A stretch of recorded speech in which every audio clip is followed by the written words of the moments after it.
차이나는 민주시민교육. 민주주의의 북을 울려라. 네, 차이나는 민주시민교육, 민주주의 북을 울려라 두 번째 시간입니다. 대전 민주시민교육 네트워크가 주관하고 기본소득 네트워크, 대전 시청자 미디어센터, 모두의 마을 미디어 협동조합 이 세 개 기관이 협력해서 진행하는 책 관련된 이야기를 하는 시간입니다. 오늘은 두 분의 패널을 모시고 진행할 예정이고요. 저는 사회를 맡은 대전 환경운동연합의 이경우 사무처장이라고 합니다. 반갑습니다. 오늘 두 분 모셨습니다. 두 분부터 소개를 좀 드리겠습니다. 한재각 사단법인 정의로운 전환을 위한 에너지 기후 정책연구소장님입니다. 네, 반갑습니다. 네, 그리고 김영준 변호사님인데요. 책 두 권을 번역하셨더라고요. 딥 에콜로지, 최후의 전환 두 권의 책을 번역하신 김영준 변호사님 오늘 함께 하십니다. 네, 반갑습니다. 네, 오늘은 책 이야기를 하는데요. 책 제목은 적을수록 풍요롭다. 이 앞에 나오는 책 이야기입니다. 기후시대에 대안을 고민하는 책이고요. 사실은 그동안 이제 성장 신화에 있었던 이야기를 조금 바꿔서 틀어서 포스트 자본주의라고 하던데 그런 이야기를 하게 될 것 같습니다. 적을수록 풍요롭다라고 하는 책인데요. 두 부로 되어 있어요. 1부는 많을수록 빈곤하다. 그리고 2부는 적을수록 풍요롭다. 이렇게 구성이 되어 있습니다. 그래서 more is less, less is more 이렇게 되어 있더라고요. 책 제목을 엄청 잘 지은 것 같습니다. 그래서 책 제목에 맞게 여러 이야기들을 오늘 해보도록 하겠습니다.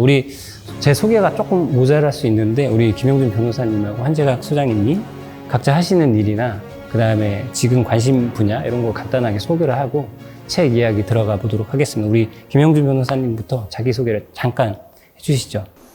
예, 반갑습니다. 저는 김영준이라고 합니다. 저는 공부를 막 되게 잡스럽게 여러 가지를 해서 하여튼 학부 때는 법을 하고 석사 때 생태학을 하고 박사 때 철학을 해서 이런 쪽에 관심을 계속 갖게 되고 이런 쪽 책도 번역하게 돼가지고 여기서 또 여러분을 이렇게 만나 뵙게 된 것 같습니다. 반갑습니다. 네, 우리 한재각 소장님. 네, 공부를 여러 분야 하셨다니까 저도 사실 비슷한데 학부는 전자공학이라는 걸 했고 석사는 과학사를 했는데 지금은 마지막에 박사는 사회학을 했습니다. 환경사회 쪽으로 했고요. 저랑 이 경로가 반대 경로하고 왔나 생각이 드네요. 저는 에너지 기후 정책연구소 소장이라고 말씀을 해주셨는데 지금은 소장직을 놓고 연구기획위원 일을 하는데요. 사실은 그것보다도 제가 더 많이 지금 집중하고 있는 거는 이번 올해 9월 24일 날 기후정의 행진이라는 대규모 기후 집회를 좀 준비하고 있습니다. 그 집회를 준비하는 공동 집행위원장 역할로 더 바쁜 시간을 보내고 있습니다. 네, 반갑습니다. 네. 제가 한재각 소장님은 최근에 기후정의 사진을 하나 봤는데 멸종저항운동인가요? 부산에서 찍힌 사진을 제가 한번 봤는데 네네. 멸종저항 관련된 활동 하시는 거죠? 네, 멸종저항 서울이라는 단체라고 하는 네트워크인데요. 정말 절박한 마음에 지금 그동안에 했던 운동과는 다른 방식의 운동이 필요한 거 아니냐. 그게 지적 행동을 통해서 문제 제기를 해야 되는 거 아니냐. 이런 생각을 하고 있는 영국 단체이죠. 멸종저항이요. 그래서 그 단체의 어떤 활동 방식을 좀 따라서 국내에서도 활동하는 그런 단체에서도 활동하고 있습니다. 네. 네. 각자 소개는 충분히 좀 된 것 같고요. 네네네. 이제 책 이야기를 좀 하도록 하겠습니다. 우리 이 책 적을수록 풍요롭다라고 하는 책 이야기를 시작할 텐데 시작하기 전에 제이슨 히켈이라고 하신 분이 쓰셨는데요. 저자가 굉장히 여러 이야기들을 하고 있어요. 그래서 저자 관련된 혹시 조사를 저희가 해보기로 했거든요. 근데 해오셨는지 모르겠습니다. 저자 이야기를 조금 해볼게요. 네. 그럼 제가 조금 말을 시작해볼까 합니다. 인류학자입니다. 네. 근데 인류학이라고 하면 전통적인 이미지가 있잖아요. 저기 낯선 외지의 부족에 찾아가서 그들을 이렇게 관찰하고 이런 건데, 그렇게 이해를 많이 하죠. 사실 그렇게 했던 이유는, 전통적으로 인류학이라는 것은, 다양한 문화가 어떤 게 타당하고 어떤 건 타당하지 않다 이런 게 아니라 다들 그만한 이유가 있다라고 생각하고, 다양한 문화를 그 자체로 인정하고 그거를 좀 관찰하고 그러면서 인류사회 전체를 좀 풍요롭게 이해하자 이런 차원에서 인류학을 하는 거라고 보통 이해하고 있죠. 근데 이 사람은 인류학자라고 하는데 앞에다가 경제 인류학자라고 붙여 넣습니다. 그러면 인류학자가 경제에 대해서 뭘 얘기할 수 있지? 경제는 경제학자들이 하는 거 아니야? 이렇게 얘기할 수 있는데요. 이 경제 인류학자들의 시각은 이런 겁니다. 현재 지배적인 경제 체제 있잖아요. 우리는 자본주의 경제 이렇게 부르겠죠. 네. 네. 근데 이 자본주의 경제가 어떻게 보면 다 퍼져 있기 때문에 이게 보편적이고 유일한 경제 체제라고 보기 쉬운데 인류학자의 눈에는 그거는 있을 수 있는 여러 경제 체제 중에 하나라고 보는 거죠. 그래서 그 외에도 다양한 다른 경제 체제, 그러니까 다양한 이유와 논리로 경제가 운영되는 것이 가능하다라고 생각하고 그 가능성을 열어놓고 필요하다면 더 나은 경제체제가 뭐 어떻게 있을 수 있는지를 질문을 하는 거죠. 그런 측면에서는, 전통적인 경제학자들과는 다른 시선으로 지금의 경제를 넘어설 수 있는 다른 경제를 찾아보는, 네, 좀 효과적인, 시선을 갖고 있는, 접근이라고 보여집니다. 그래서 이 인류 경제학이라는 관점에서 이 현재 자본주의 경제체제를, 좀 비판하고 다른 길을 모색하려는 논의를, 이 히켈이, 하고 있습니다. 저는 그 인터넷에 히켈 이렇게 찾아봤더니요. 네. 배우 이름이 막 검색되고요. 그런가요? 다른 건 안 나오더라고요. 그래서 네네. 제대로 찾지는 못했고, 혹시 저도 첨언하실 얘기 저는 없으시죠? 잘 못했습니다. 잘 못하셨군요. 네. 이 특이하게 좀 부족 관련된, 그리고 뭐 애니미즘, 토테미즘 우리 저희 처음에 네네네. 만났을 때 얘기를 했었는데 그런 거에도 좀 관심이 많으신 네네. 저자분이신 것 같습니다. 네.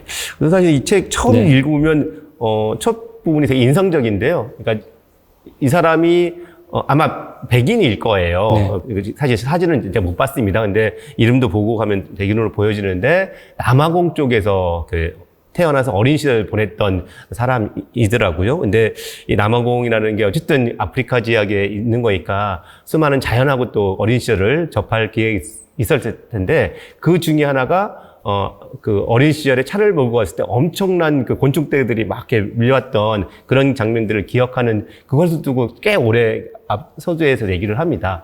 그러다가 마지막 부분에 이 애니미즘이라고 하는 갑자기 좀 어떻게 보면 좀 생뚱맞은 느낌이 드는 경제 얘기 촥 하다가 갑자기 애니미즘이라고 하는 얘기를 하면서 얘기를 꺼내는 거 보면 저는 앞에와 뒤에가 뭔가 연결됐다는 느낌이 들었어요. 그래서 그 장이 아마 이름이 모든 것이 연결되어 있다 이런 얘기 하는 걸 텐데 그랬을 때 이 자본주의 경제가 갖고 있는 맹목적인 무엇인가를 계속 추구하는 그래서 많은 걸 버려내고 잘라내고 하는 것들에 대해서 그것이 아니라 모든 것이 연결되어 있고 그러다 보니까 우리 삶의 모든 영역들, 생물, 심지어 무생물에도 뭔가 연결고리를 갖고 있고 우리가 소통해야 된다 이런 얘기를 하려고 하는 그런 좀 메시지가 들어있는데 그게 아마도 이 어린 시절에 남아공에서 접했던 그런 경험과도 관련되지 않을까 이런 추측도 좀 해보게 됐습니다. 네. 아마 저자의 삶이 그런 거라서 아마 이런 책을 쓰게 되지 않을까 이런 생각이 좀 들고요. 그러면 이제 본격적으로 이야기를 좀 시작하도록 하겠습니다. 1부는 많을수록 빈곤하다는 얘기예요. 이게 저희가 느끼기에 많을수록 풍요로울 것 같은데 오히려 그 저자는 제목 자체를 역설적으로 많을수록 빈곤하다 이렇게 써놓으면서 굉장히 여러 가지 이야기를 하고 있는데 그중에 첫 번째 이야기가 자본주의 이야기입니다. 혹시 자본주의 이야기 좀 읽으시면서 들었던 생각이나 내용들을 조금 얘기를 해보시는 시간을 좀 가져볼게요. 순서대로. 뭐 얘기하실 편하게 자본주의 이야기. 플로레타리아 얘기도 하고 뭐 빈곤제 얘기도 하고 이렇게 막 여러 가지가 나오더라고요. 그러니까 많을수록 빈곤하다 그 얘기를 들으니까 지금 드는 생각이 네. 나는 한재학 선생님도 그렇게 뭔가 서울 대전을 왔다 갔다 하시잖아요. 근데 약간 이렇게 그 서울이 되게 많다라고 우리가 느껴지는데 이렇게 두 군데 왔다 갔다 하면 서울이 확실히 많아서 빈곤한 그런 느낌이 있으신지 그런 게 갑자기 궁금하네요. 저한테 질문하신 건가요? 갑자기 궁금했습니다. 네네네네. 질문을. 근데 뭐 질문을 그냥 간단하게 받자면, 사실 서울은 진짜 많은 동네잖아요. 네, 그러니까 뭐든지 뭐 물건도 많고 사람도 많고 건물도 높고 뭐 하여튼 뭐든 많은데 그 속에, 들어있는 빈곤의 그림자? 산이 높으면 뭐 계곡도 깊다 뭐 그런 얘기하는 것처럼 사실 그만큼 빈곤의 영역도 많으니까 사실 그런 식의 의미도 있겠다. 그 성장을 하려면 또 성장의 이면에 수많은 파괴, 착취, 억압 이런 것들 자체가 불가피한 거고 그게 이전에 성장하면 모든 게 그게 없어질 줄 알았는데 알고 보니까 성장 쌓아 올릴수록 그런 데는 더 깊어지더라라는 게 사실 결국 이 책의 메시지 같은 거라고 이해됩니다. 네네. 제가 갑자기 질문드려 죄송한데요. 깜짝 놀라셨죠? 근데 이게 제가 드는 생각이 뭐냐면 많다도 상대적 개념인 거잖아요. 그 빈곤하다도 약간 상대적 개념인 것 같아서 네네. 그렇다면은 많은지 적은지와 빈곤한지 아닌지를 우리가 좀 경험적으로 느낄 수 있는 게 뭐가 있을까 생각하다 갑자기 또 생각이 나가지고 네네네. 한번 네. 돌발 질문했어요. 죄송합니다.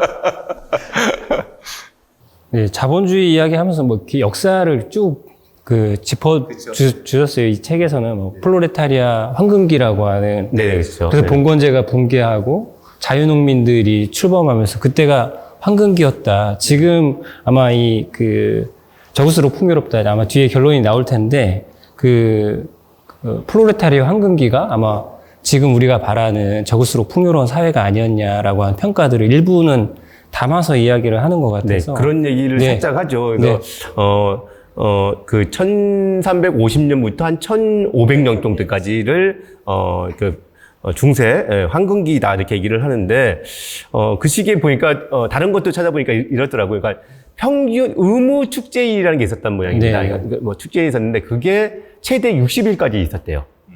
그리고 거기다가 뭐 휴일까지 하면, 1년에 3분의 1을 노는 거였답니다. 그 전통이 일부 오는데, 근데 문제는 그 1년에 3분의 1을 노는다면 지금 기준에 보면 어떻게 그만큼 놀아?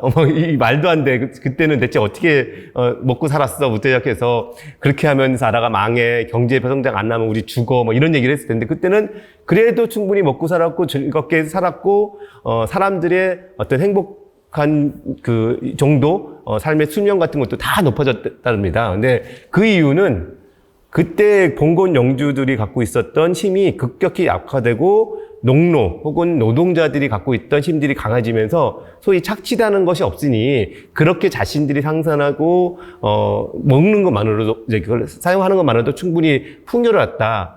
특히 그 중에 핵심은 소위 이 커먼즈로 불리는 거였던 것 같아요. 맞습니다. 그러니까 누구한테도 속하지 않고 모두가 잘 이용할 수 있는 마을의 숲이라든지 호수라든지 뭐 이런 것으로부터 생존에 필요한 모든 것들을 그러니까 구해낼 수 있고 그것들을 잘 관리하고 지속 가능할 수 있었기 때문에 그런 게 황금기였다라고 생각하는데 지금 시기에 보면 뭐 지금의 물질적 풍요에 비해서는 그때를 대비하면 당연히 떨어지겠지만 삶의 질, 뭐 수명의 정도 이런 것들을 보면 글쎄요. 그러니까 지금의 어떤 우리가 갖고 있는 여러 수많은 빈곤과 처참한 상황에 봤을 때는 훨씬 그때가 더 나았지 않을까라고 하는 생각도 해볼 만한 그런 상황이었던 것 같이 보입니다. 네네.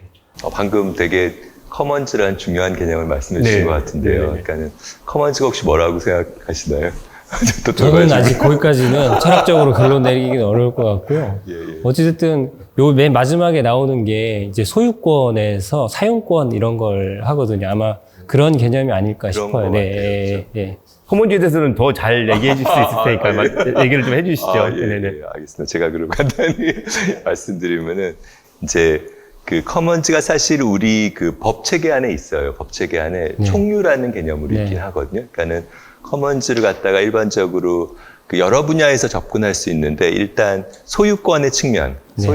소유권은 이제 물권이라고 하는데 물권은 뭐냐면은 사람과 물건 간의 관계를 다루는 것이고 그때 이 사람이 개인이 아니라 복수인 경우 일반적으로 우리 근대 민법은 개별 개인들을 상정하고 개별 개인들에게 각자 이제 물건들이 소유되는 귀속되는 그런 방식으로 돼 있는데 이게 이 귀속되는 주체가 개인이 아닌 거예요. 근데 뭐 예를 들어 법인 제도 같은 걸 우리가 하잖아요. 뭐 우리 대전시도 공법인이고 대한민국도 법인이고 뭐 회사도 다 법인이고 그 법인을 갖다가 상정한 이유가 개별 개체에게만 그런 물건들이 주어지기 때문에 그런 걸 상정하기 위해서 법인이라는 그런 법적 구성을 갖다 만든 건데 총유는 특이하게 그런 게 개인이 아닌 그 집단에게 그런 게 주어지는 거죠. 이게 되게 특이한 제도여서 사실은 총유에 대한 많은 법학적 논란들이 말씀해서 근대법을 되게 중시하는 근대법은 그런 명확성을 중시하는데 그런 걸 중시하는 분들에게는 굉장히 총류는 좀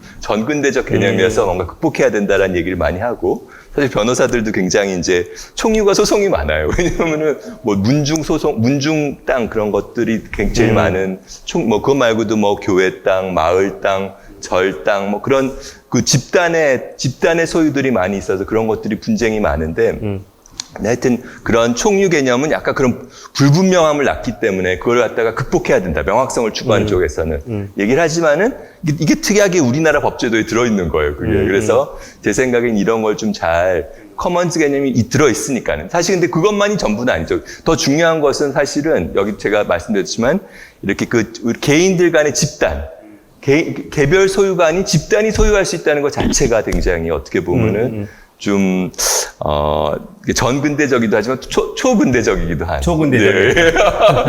넘어서 있는. 넘어서 있는. 예. 그런 면에서 약간 좀 좋은, 제가 보기에는 그런 제도를 다시 좀 잘 쓰는 것이 좋겠다라는 생각을 하고 있습니다. 이 책에서는 사실은 커먼즈에 대해서는 얘기하는 맥락은 이런 거인 것 같습니다. 아까 같은 중세, 그 황금기 같은 시기에 사람들이 정말 그 커먼즈라고 불리는 그러니까 마을 땅이든 공동의 땅에서 뭐 먹을 것도 구하고 했는데, 그리고 풍족하게 살았으니까 더 이상 뭐를 더 생산하려고 할 이유도 없고 그냥 축제도 즐기고 살았던 건데, 어느 날 갑자기 이 욕심 많은 이 자본가가 나타나서 아니 일을 시키고 싶은데 일을 안 하니까 이 사람을 일을 할 수 있게 하는 방식 자체는 그런 것으로부터 그 사람들의 삶을 지켜주고 생존을 보장했던 그 커먼즈로부터 떨어뜨려 놓는 과정을 만들어냈거든요. 그 커먼즈를 떨어뜨리는 것이 우리가 알고 있는 인크루저 운동인 거죠. 그러면서 거기로부터 떨어뜨려서 자유로운 노동자를 만들고, 노동자를 자본가가 고용해서 엄청난 생산적인 부를 쌓아서 결국은 생산에 부를 쌓고 풍요롭게 만든 건데, 많을수록 만든 건데, 실제로 그 개개인들은 그 커먼즈로부터 벗어나서 생존을 위협받고 저도 빈곤해지는, 그래서 많을수록 빈곤하다의 핵심적인 이유, 그 설명 자체는, 풍요로웠던 커먼즈로부터 떼어내고 끊임없이 성장만 시켜내는 자본주의 시스템대로 몰아넣으니 빈곤했다라고 얘기하는 것의 핵심으로서 커먼즈를 얘기하는 것 같습니다. 맞습니다. 그러면 사실 그런 커먼즈를 다시 부활한다 그래야 되나? 네네. 다시 우리 시대의 그 커먼즈를 만들어내는 것이 굉장히 중요할 것 같은데, 네네. 혹시 그런 게 어떤 게 있을까요? 우리 시대의 커먼즈요? 예. 이런 것, 여기도 커먼즈 같이 사용할 여기도, 수 있는 거 아닐까요? 모르겠습니다. 정확히 방식은 모르는데, 시민들이 누구나 원하면 여기 와서 사용할 수 있도록 하는 걸 보장하는. 근데 이게 지금은 이게 커먼즈보다는 관리하고, 그러니까 국가가 관리하고 일부 사람들이 와가지고 신청해주고 이런 거지. 직접 이걸 소유하고 운영하고 통제하는 식으로는 되진 않을 것 같아요. 근데 많은 영역들이, 자치 능력을 배제한 그냥 국가가 하는, 그래서 단순히 소비자 형태로 되는 건데, 그런 것이 아니라 좀 더 직접 자치할 수 있는 방식으로 늘어난다면 이런 것도 커먼즈일 것 같고, 당연히 뭐 땅도, 사실 우리 땅은 점점 사적 소유로 돼버리지만 사실 그것도 기본적으로는 커먼즈이어야 되는 거지 않습니까? 예, 누가 만들어낸 게 아니라 존재하는 거니까요. 뭐 기후위기 시대는 대기도 커먼즈라고 얘기를 할 수밖에 없을 것 같고, 수많은 게 커먼즈이지 않을까요? 네. 그거 이제 아까 얘기한 소유, 뭐 사용권, 뭐 이렇게 할 수는 있을 것 같긴 한데, 이제 어찌됐든 그 봉건제가 붕괴하고 나서 그거 이제 자유농민들이 늘어나고 그 커먼즈로 활용한 소득이나 어찌됐든 풍요로운 삶을 살았는데, 그걸 이제 막기 시작한 게 다시 그 토지를 사유화하고 인클루저 운동이라고 하더라고요. 그렇죠. 인클루저라고 하던데, 이제 그게 되면서 그 안에 이제 노동자들이 갖추고 농민들이 갖추면서 이제 다시 이제 자본주의 사회를 형성하는 그런 과정들을 설명을 한 것 같아요. 제가 바르게 이해한 네, 게 맞나요? 그런 것 같습니다. 네. 네. 그래서 지금 커먼즈 얘기하니까 또 생각나는 거, 영국 제가 한번 갔다 온 적이 있는데, 네. 거기는 토지가 어찌됐든 다 공개 개념이더라고요. 그러니까 개인이 소유할 수 없고, 다 빌려서 쓰는, 아파트를 건설해도 빌려 쓰고, 마을을 건설해도 빌려 쓰는데, 임대 기간이 있어요. 999년. 그러니까 그 이상을 빌릴 수는 없는 거예요. 그렇게. 많은 나라에서 사실 그렇게 하는 경우가 많지 있죠. 땅은 국가의 소유고, 점유권만 인정할 뿐이지, 그 토지의 소유권을 인정하지 않는 경우가 꽤 많이 있지 않습니까? 예, 맞습니다. 네네네. 네. 그래서 그걸 또 법적으로 조금만 얘기하면은, 그러니까는 그게 이제 우리 법을 갖다가 그 로마법과 게르만법 얘기를 하는데 로마법은 굉장히 그런 명확성 아까 제가 네. 말씀드렸던 그런 상업사회이기 때문에 그런 걸 추구했던 반면에 게르만은 굉장히 공동체 아까 사실은 그런 1300년, 1500년 그런 걸 갖다 게르만 전통으로 많이 이해를 하는데 중세 전통을 갖다가 게르만법은 굉장히 공동체를 중시하기 때문에 점유를 훨씬 더 소유보다는 해서 소유에서 점유, 그러니까 소유에서 아까 사용권이라고 하셨는데 그런 쪽으로 어떻게 우리가 더 제도를 전 또 제도에 관심이 있으니까요. 네. 그런 걸 좀 고민해 보면 재밌겠다 생각이 듭니다. 네네. 네. 그래서 사실 근데 그 인크로저가 일어나고 많은 사람들을 그 커먼주부터 쫓아내서 그 사람들을 자본주의의 노동력으로 만드는 과정이 물질, 그러니까 생산을 엄청나게 높이는데 핵심적인 역할을 했던 거죠. 근데 그 결과 사실은 지금 그 우리가 전 지구적으로 물질 발자국이라는 개념이 네. 좀 있습니다. 그러니까 전 지구에로부터 우리가 광석을 캐낸다든지 에너지를 캐낸다든지 석유 석탄을 캐낸다든지 나무를 잘라서 목재를 사용한다든지 하여튼 뭐 여러 방식으로 우리가 물질적인 생산을 가져오지 않습니까? 그거를 물질 발자국이라고 하고 전 지구적으로 이루어지는 발자국의 정도가 얼마냐 했더니 지금은 2019년쯤에 한 920억 톤 정도가 된다고 합니다. 근데 이게 920톤 하니까 좀 감이 안 오죠. 감이 안 오죠. 근데 이 과학자들이 그거를 계산해 봤더니 한 500억 톤 정도가 그냥 그 지속 가능 수준이라고 한답니다. 그러면 좀 일부 재생도 되고 하니까 그런데 그걸 넘어서면 끊임없이 물이 차오르기 전에 물을 퍼내가지고 우물이 마르는 이런 형성 되는 거죠. 그래서 벌써 우리는 이 지속 가능 수준에다 2배 이상의 물질을 쓰고 있다는 거고요. 근데 강력한 힘이 뭐냐? 자본주의의 힘이라는 거죠. 끊임없이 성장시키고 성장 자체가 목표. 이 자본주의 성장은 그 자체가 성장의 목표, 성장을 목표하는 거죠. 성장을 목표해서 이윤을 챙기는 게 목표고 누군가의 사람들의 이 생활에 대한 만족, 필요를 주는 것을 목표로 하지 않고 있는 거죠. 만약 그랬다면 사실은 우리가 인크로저가 되지 않는 커먼즈가 좀 지배적이었던 시기로 딱 머물러도 사람들한테 만족을 다 줄 수 있는, 필요를 채울 수 있는데 이 자본주의라는 거는 그런 누군가한테 필요를 채우는 게 아니라 끊임없이 성장해서 이윤을 추구하는 것이 목표이기 때문에 그걸 다 파괴시켜버린 결과가 지금 기후위기나 생태위기 같은 걸 낳은 핵심적인 문제가 되는 건 아닐까 이런 생각을 합니다. 네, 물질 발자국이라고 하는 개념을 얘기를 해주셨고요. 어찌됐든 이런 자본주의 사회에서 가장 핵심적으로 하는 건 여기 책에 써 있더라고요. 데카르트가 과학의 목적은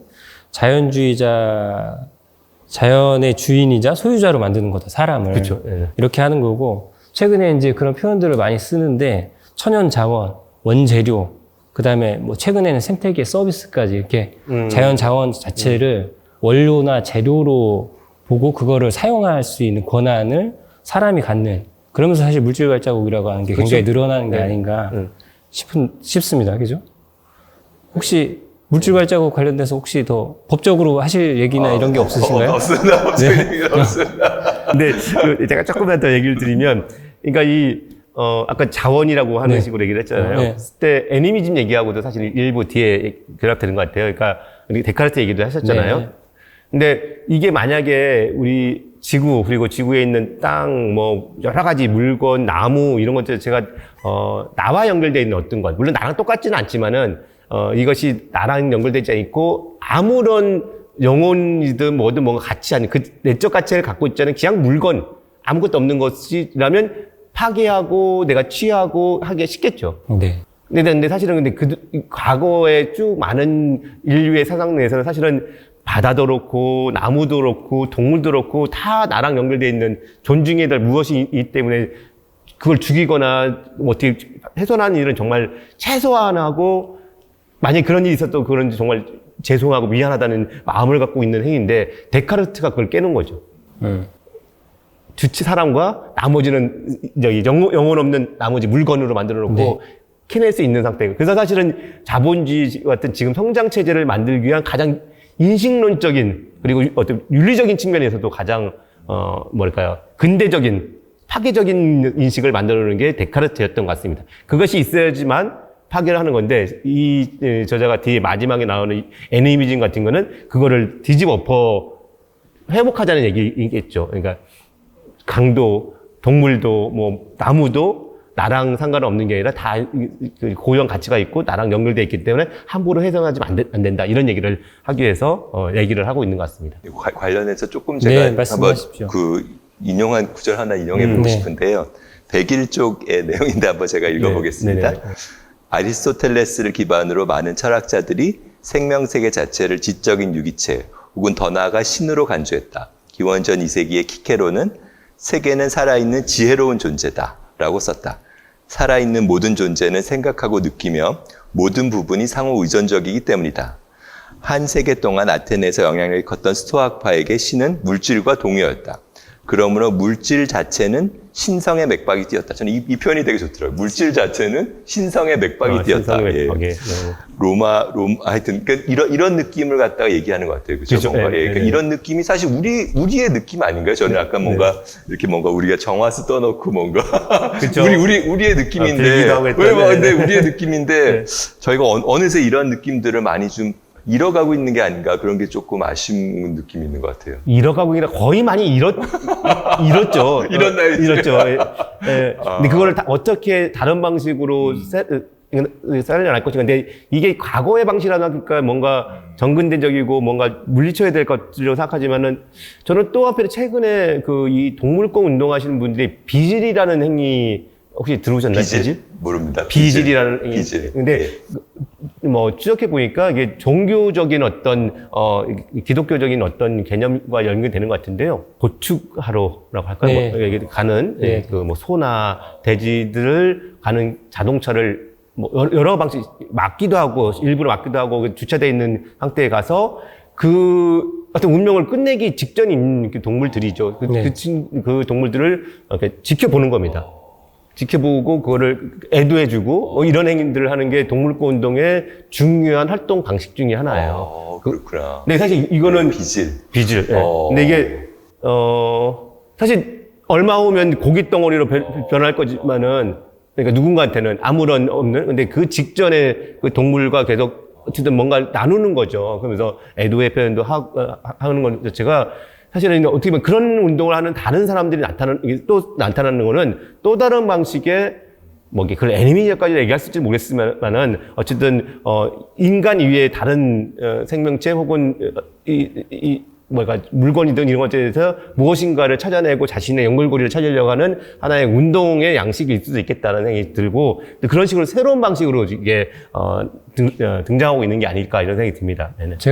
저는 이제 강의를 가끔 이렇게 나갈 때 생태 이야기를 막 하는데 이제 옛날에는 어찌됐든 간에 자연에 대한 경외심, 존중 이런 게 명확하게 있었던 것 같아요. 그래서 신도 만들어내기도 하고 살아있지 않은 물질한테 동물이나 인격을 부여하기도 하고 이렇게 했었던 것 같은데 최근에는 이제 그게 없어진 거죠. 아예 없어지고 자연 자체를 아까 그 데카르트가 얘기한 대로 자원, 그다음에 원재료, 물건 이렇게 인식하면서 그거는 우리가 써도 돼라고 하는 인식으로 변한 게 아닌가 싶습니다. 예전에는 돌담을 하나 쌓더라도 고사를 지낸다거나 어찌됐든 그 안에 그 영혼이 있거나 아니면 그 가치를 꼭 영혼은 신적인 존재이지만 어쨌든 그 가치를 충분히 인정해줬는데 지금은 그 가치 자체를 인정받지 못하고 있다라고 하는 생각을 좀 하고 그 얘기를 학생들하고 아니면 사람들하고 좀 나누기는 하거든요. 근데 그렇죠. 근데 확실히 네. 요즘에는 그 얘기가 먹는 거와 많이 관련되는 것 같아요. 그래서 우리가 그 불교에서는 절에서 먹는 걸 공양한다라고 네. 하잖아요. 네. 뭔가 sacrifice의 의미가 있기 때문에 해서 요새 막 그 채식이나 비건 얘기를 많이 하는 거 제 생각에는 아까 비질을 들어보니까 요즘 시대의 그런 뭔가 이런 연결성을 추구한다 그러더라. 그런 게 아닌가 그런 그렇죠. 생각이 들었습니다. 네. 근데 사실 이게 또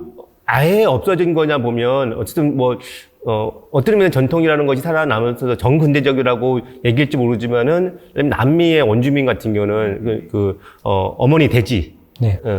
이런 식의 개념으로 얘기를 하고 그러면서 자연권이라는 걸 또 법적으로도 인정을 하고 하는 것들이 사실 그런 거잖아요. 그러니까 인간에는 무슨 권리가 있어야 했는데 이 돼지의 권리, 어머니 돼지를 보호해야 될 어떤 스스로에 대한 권리 같은 걸 인정하는 이런 행위와 연결될 텐데 근데 사실 이런 것도 연결해서 조금 더 생각해 보면 그렇게 어머니 돼지를 희생시키고 자연권을 이 자연에 대한 권리를 무차별 파괴시키고 하면서 그게 정당화됐던 얘기는 그거잖아요. 우리 모두가 좀 잘 살 수 있어질 거야. 뭐 그렇죠. 빈곤으로부터 벗어나고 네, 좀 맞습니다. 풍요로워질 거야. 행복해질 거다. 뭐 이런 있으면 낫다. 그렇죠. 이런 식의 기대나 약속 때문에 그래 일부 조금 뭐 나무를 깎아내도 산을 허물뜨려도 아유 동물 좀 몇 마리 잡아도 우리가 좀 사라지면 될 거야. 이렇게 했던 건데 많은 사람들이 그것 때문에 지지한 거잖아요.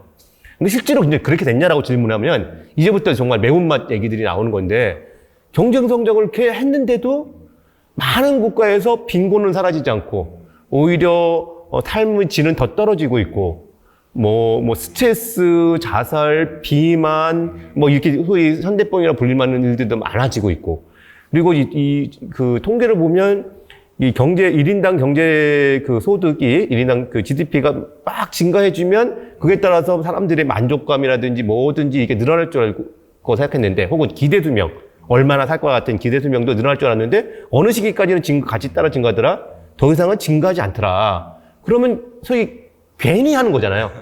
그 특정 시기 지나서는 더 경제를 많이 성장하고 돈을 많이 준다고 해서 그렇죠. 삶의 만족이 높아지는 것도 아니고 사람들이 오래 사는 것도 아니고 등등 한다면 그 낭비의 공간들이 생기기 시작한다라는 것이 문제가 되면서 우리가 정말 경제 성장을 해야 될 마지막 근거조차도 있는 거냐라고 이 책은 묻기 시작하는 거라고 봅니다. 네네.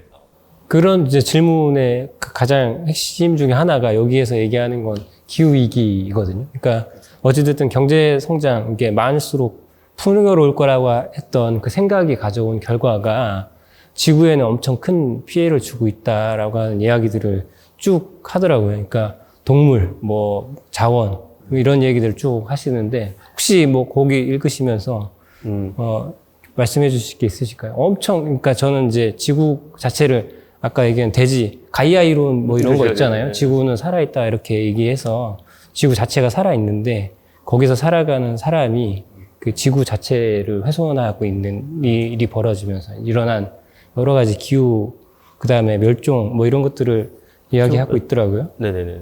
그래서 뭐 여기서 이제 그 처음에 서문에 아마 있었던 것 같은데 이제 그레타 툰베리 얘기를 잠깐 써놨어요. 네. 작은 소녀 뭐 대멸종 시작점에 있는데 어떻게 끝없는 성장 얘기만 하냐, 어떻게 나한테 이럴 수 있느냐 이렇게 외쳤던 그레타 툰베리 얘기를 잠깐 써놓으면서 네네네. 지금의 그 우리 상황을 조금 더 되짚어보게 하는 글들이 좀 있었어요, 저는. 네네네. 하여튼 방금 말씀해 주신 이게 이 책의 큰 부분인 것 같아요. 네. 지금 말씀해 주셨던 그런 식의 그 착취적이라고 해야 되나? 채굴이나 착취 그런 표현을 많이 쓰는 것 같아요. 저희가 이제 네. 자연을 아까 다 통하는 자연을 대상으로 봐서 자연에게서 우리가 이익을 취하고 자연은 마치 우리랑 관계없는 존재인 양 하는 그런 식의 사유 방식이 얼마나 지금 이렇게 뭔가 위기를 초래했는지 특히 기후 위기와 뭐 다른 다양한 위기들을 초래했는지가 이 책에 어떻게 보면 제가 느끼기엔 제일 주된 내용인 것 같습니다. 그리고 사실 저희 오늘의 제일 큰 주제이기도 한 것 같은데, 근데 하여튼 그런 우리가 뭔가 자연으로부터 우리가 뭘 아까 빼내려고 하는, 그런데 사실은 자연과 우리가 연결돼 있다는 것이 연결돼 있고 우리가 빼낼 수 있는 것이 아니고, 그래서 뭐 그런 걸 되게 여러 가지 표현을 하는 것 같던데, 뭐 외부화 같은 표현을 하는 것 같기도 하고, 우리가 그러니까는 자연을 외부화하는 거죠. 우리의 세계에 자연은 없고 우리는 그냥 나와 뭐 친한 가족만이 이렇게 있고 나머지를 다 외부화해 버리는, 어떻게 보면 잘라 버리는 그런 거를 외부화라고 많이 하는 것 같은데, 그 환경을 그런 식으로 하는데 사실 근데 그게 다 우리 관련돼 있다. 우리가 우리 삶의 터전이고 뭐 지금 이렇게 뭔가 어떻게 될지 모르는 이 지구가 이런 위기 상태에 있다는 그런 것이 어떻게 보면은 그런 얘기를 많이 하고 있고, 또 한편으로는 이게 또 좋은 그 계기가 되지 않을까? 그러니까 뭐 지금까지 우리가 이런 여기서는 자본주의 역사를 갖다 500년으로 하던데, 그 500년에 어떻게 보면은 다음 단계를 뭐 많은 사상가나 많은 사람들이 얘기를 했는데 이제 그게 임박했나 하는 생각이 좀 들기도 하는 것 같고 그렇습니다. 예. 그 외부화를 비유를 좀 이런 걸 해보면 좋을 것 같아요. 그러니까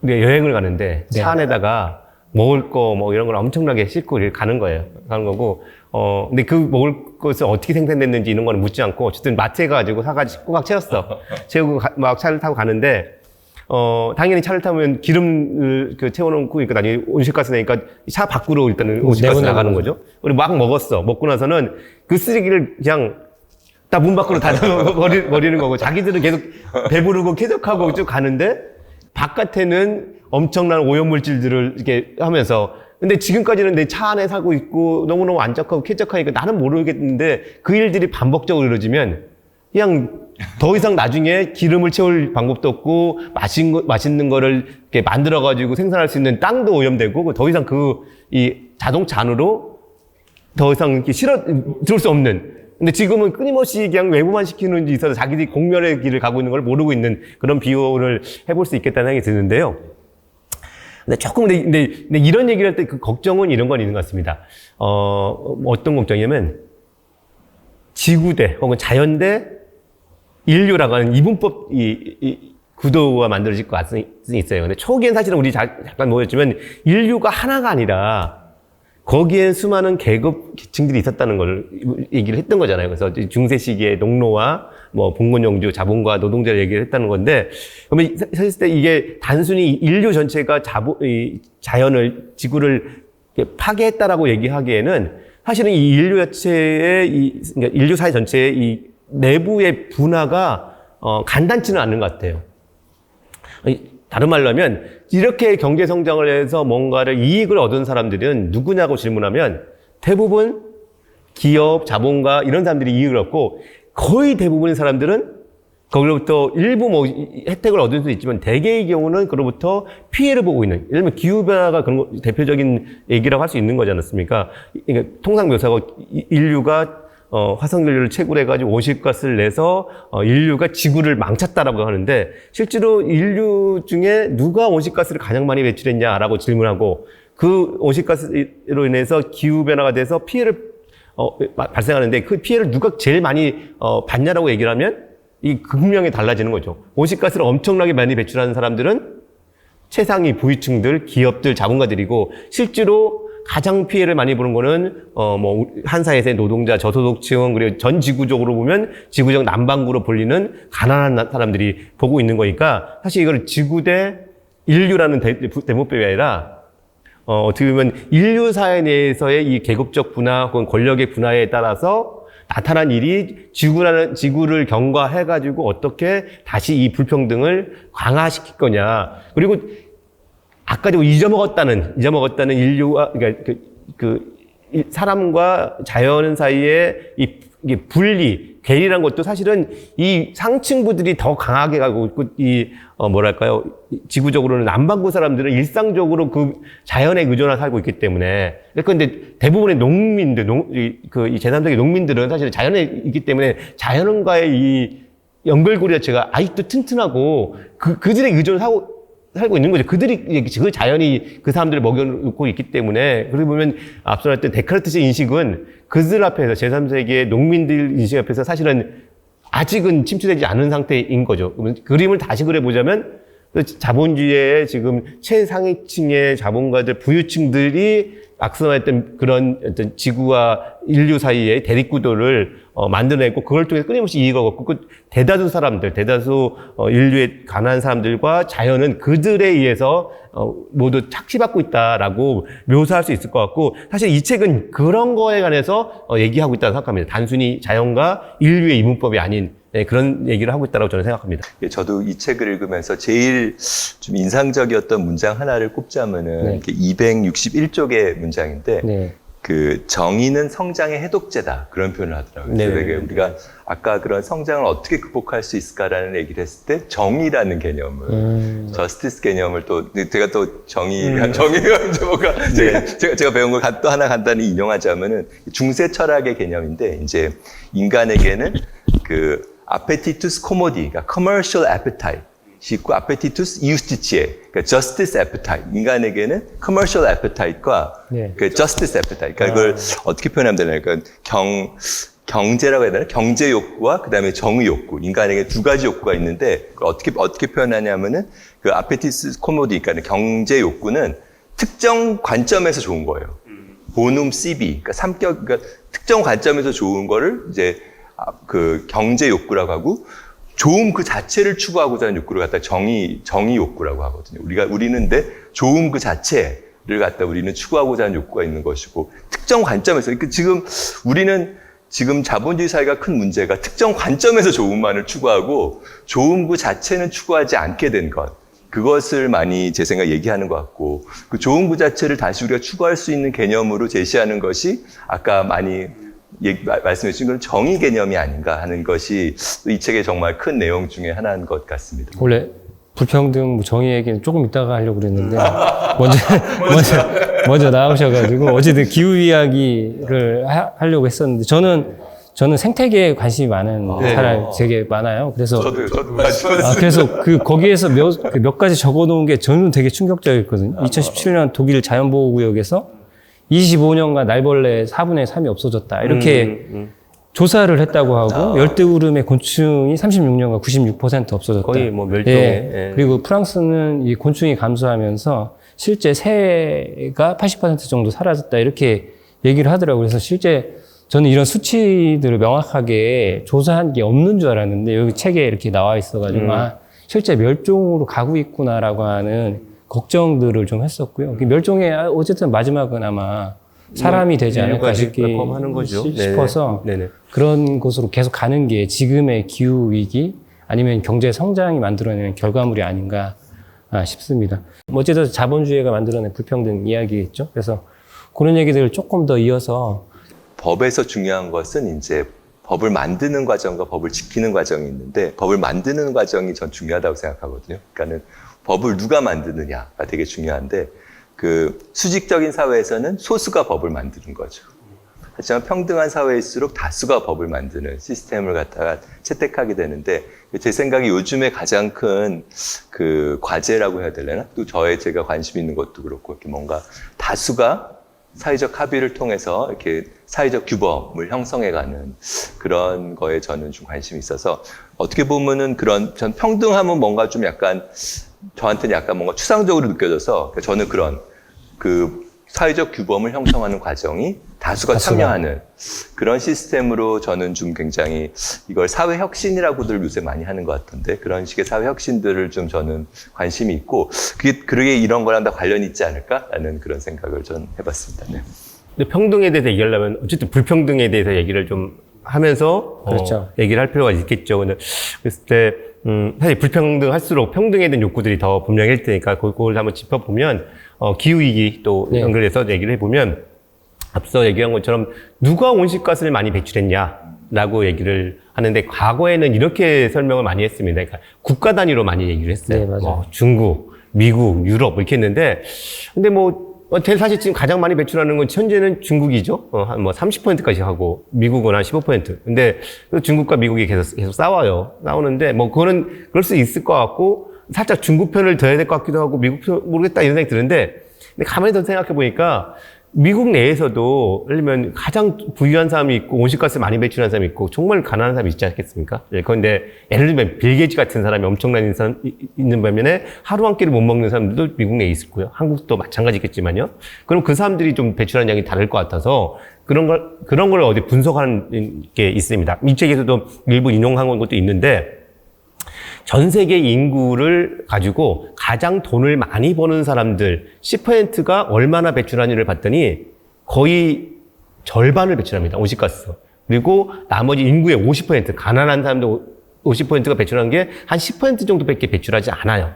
근데 이게 더 극단적일 수 있습니다. 아까 10%가 했지만은 10% 중에 1%, 정말 부자 중에 부자죠. 부자가 얼마나 배출하냐? 1% 부자들이 배출하는 거 보더니 전 세계 배출량의 16%를 배출한다는 겁니다. 인구의 50%가 배출한 것보다 더 많은 거죠. 근데 이거를 아주 극단적으로 보여주는 사례가 최근에 하나 제가 봤는데 요즘 우주여행이란 거 있잖아요. 네네, 우주여행 하죠. 우주여행. 예. 앨런 머스크, 이런 진짜 전 세계적 억만장자들이 재미삼아 우주를 가는 거죠. 옛날에는 우주를 간다는 거는 정말 특별한 미션이 있어야지 가는 건데, 이제는 진짜 재미로 가는 겁니다. 근데 우주에 가려고 보니까 로켓 발사 시간이 11분이랍니다. 11분인데 그 11분 동안 한 사람당 배출한 양이 75톤이래요. 11분 동안. 네, 근데 전 세계에서 10억 명이 1년간 배출한 양이 1톤이 안 되는 인구가 10억 명이라고 합니다. 근데 이 사람들이 되게 기대 수명이 75년이 안 돼요.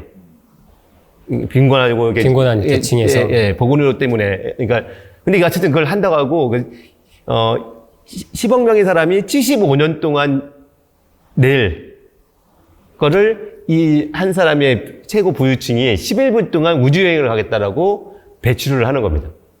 사실 이게 이 극단적인 불평등이 극단적인 오염을 낳는다. 극단적인 부가 극단적인 오염을 낳는다라고 하는 보고서의 한 문장이 어디서 제가 봤습니다. 이 정도로 정말 진짜 불평등한 거거든요. 근데 그랬을 때 누가 피해 보느냐? 아까 말했던 이 50%들이 그 피해를 다 보는 것이기 때문에 그래서 근본적으로 기후위기는 불평등에 관한 얘기고 부정에 관한 얘기라고 일단은 얘기를 해야 된다고 저는 생각합니다. 네. 저는 불평등하고 뭐 이런 기후 얘기 하면서 생각난 사람이 이재용 부회장님이세요. 그 주택 전기 사용량 1위시거든요. 네. 우리나라 주택 전기 사용량 1위예요. 개인 사용량 1위고요. 월 한 3천 뭐 이 정도 된대. 3천만 원 정도.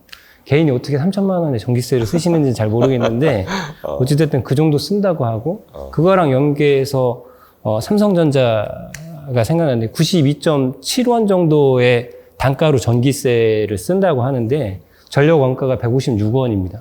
그거의 한 60% 정도를 혜택을 받으면서 쓰고 있는 거고 그렇게 따져보면 이제 기업으로 조금 더 확장하면 50대 기업이 1조 8천억의 혜택을 받고 있대요. 전기세 관련된 혜택을. 그러니까 이제 우리 가정에서는 아시겠지만 전기 사용 막 그렇게 퐁퐁하지 못하잖아요. 덥다고 에어컨을 막 쓰거나 이렇게 어머님들이 그렇게 하시기에 놔두질 않지 않습니까? 그러면서도 뭐 얼마가 넘어가면 누진제 적용해가지고 더 못 쓰게 하는데 어찌됐든 기업들이나 뭐 삼성전자, 이재용 같은 경우 뭐 3천만 원이든 4천만 원이든 뭐 전기세 내는 게 아깝지 않겠죠. 근데 그렇게 혜택을 받는 기업들은 전기를 그렇게 쓰고 있다. 저가로 아주 싼 값에 공급받고 있다라고 하는 게 굉장히 충격적인 거고 제가 최근에 안 거로는 에너지를 생산하는 기업들도 있잖아요. 에너지 생산하는 기업. 뭐 SK나 뭐 이런 데는 생산도 하고 쓰기도 하는데 뭐 생산할 때는 파는 건 비싸게 팔고 살 때는 싸게 쓴다는 거죠. 이게 완전 비대칭 구조로 갖고 있는데 이 시스템을 우리가 유지해 주는 거죠. 이게 불평등을 일부 방조하고 있다. 저는 제도 자체가 방조하고 있던 게 아니라 불평등을 만들어내고 있는 거죠. 어디서 전기세 많이 쓰면 많이 쓰는 만큼 그 세금으로 걷어가야 맞는 건데 어쨌든 기업들은 많이 쓰면 많이 쓸수록 혜택을 받는 구조로 지금 제도가 마련되어 있거든요. 그렇죠. 그래서 그거 자체가 불평등한 구조로 만들고 있다라고 생각이 돼요. 네. 그러니까 일반 사람들한테는 지금 말씀하셨던 전기세가 아니라 전기요금이긴 하죠. 네, 전기요금이 가장 이렇게, 현실적으로 딱 와닿는 내용일 겁니다. 우리나라 전기 전체 사용량을 보면 산업이 한 50% 써요. 그리고 그렇죠. 상업 정도가 또 30% 쓰고 가정은 20%밖에 쓰지 않는데 사실은 뭐 전기 요금도 그렇고 뭐 전기에 관해서 뭔가 전략해야 된다 이런 얘기하면 사실 들들 뽑히는 거는 이 20%의 가정한테만 뽑히는 거고 뭐 이런 문제가 있죠. 그래서 사람들이 사실은 너무 스트레스 받는 영역이긴 한데 앞서는 것처럼 50%의 전기를 쓰는 산업 자체가 적정한 비용을 내고 있는 거냐?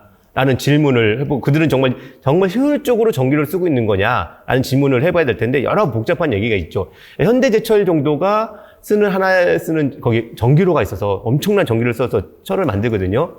이게 대전시 정도의 전기를 현대제철이 쓰고 있답니다. 근데 만약에 전기가 거기가 정말 효율이 좋거나 등등 해서 전기를 이렇게 사용하지 않는다면 어딘가에 또 석탄발전소, 핵발전소, 뭐 대규모 태양광 이런 거 만드는 것 사실이 없어질 수도 있는 거잖아요. 안 만들어질 수 있고 그들한테 희생이 전가되는 것들을 막을 수 있는데 그게 안 되는 측면이 하나 있는 것 같습니다. 있는 것 같고 또 하나는 아까 말씀했던 거와 연계되는데 적어도 한 2000년쯤까지 2010년까지는 실제로 산업용 전기 요금이 너무 싸서 그 싼 차액을 가정이 비싸게 내서 그걸 교차 보조를 해줬습니다. 근데 최근 들어서는 이게 많이 올라갔다 해서 원가에는 도달했다라고 얘기를 합니다. 근데 이게 원가라는 게 좀 재미있는 것이 지금 수준에서의 원가입니다. 아까 말한 것처럼 누군가한테 이번에 행패기물 넘긴 거 온실가스 넘긴 거, 지역사회 붕괴시킨 거, 생태계 붕괴시킨 거, 이런 것들은 아직 들어가 있지 않은 거여서, 근데 하지만 지금 원가에서는 되게 충족됐다고 하면서 그 사람들은 지금 이렇게 얘기합니다. 우리는 원가만큼 내고 있어. 내가 배째. 뭐 이런 입장을 얘기하는데 사회 전체 그리고 지구 전체를 보면 여전히 이 비용을 덜 내고 있는 상황인데 그거를 인정하거나 바로잡지 않고 있고 그 모든 것이 우리 경제 성장해야 되니까 반도체 팔아야 되니까 철강 팔아야 되니까 계속 우리는 할 거야. 그리고 그걸 값싸게 공급해 주는 게 국가의 의무야라고 하면서 이 산업용 전기를 사용하는 것에 대해서 규제하거나 그것을 충분히 비용을 높이거나 하는 방식으로는 작동되고 있지 않으면서 말씀한 것처럼 구조적인 불평등, 구조적인 부정의를 만들어내고 있는 거다. 이렇게 좀 부연 설명을 좀 해드리고 있습니다. 네. 그리고 제가 이제 불평등 얘기하면서 여기 책에서는 아마 언급은 안 된 것 같은데 하나는 이제 저는 생태계에 관심이 많다고 했지 않습니까? 생물들이 가지는 그러니까 불평등에 대한 논의 자체에 끼어들지 못하는 거죠. 그래서 그때 이제 사전에 만나서 얘기하실 때 동물의 법인격을 부여해서 소송할 수 있게 하거나 이런 법률들이 있다고 다른 나라에는 그 얘기를 조금 해주시면 좋을 것 같아요. 그러니까 생태계도 어떻게든 자신의 권리나 주장을 할 수 있는 기본적인 권한을 가질 수 있게 하는 제도가 좀 필요한 게 아닌가. 그들의 입장에서 대변할 수 있는 사람이 있어야 되고 그러니까 굉장히 불평등한 거죠. 자기네들은 착취당하고 있는데 착취당한다고 이야기조차 하지 못하는 자연계의 얘기들이 좀 있어서 그런 법적 얘기를 조금 해주실 수 있을까요? 네, 그때 재밌게 들어가지고.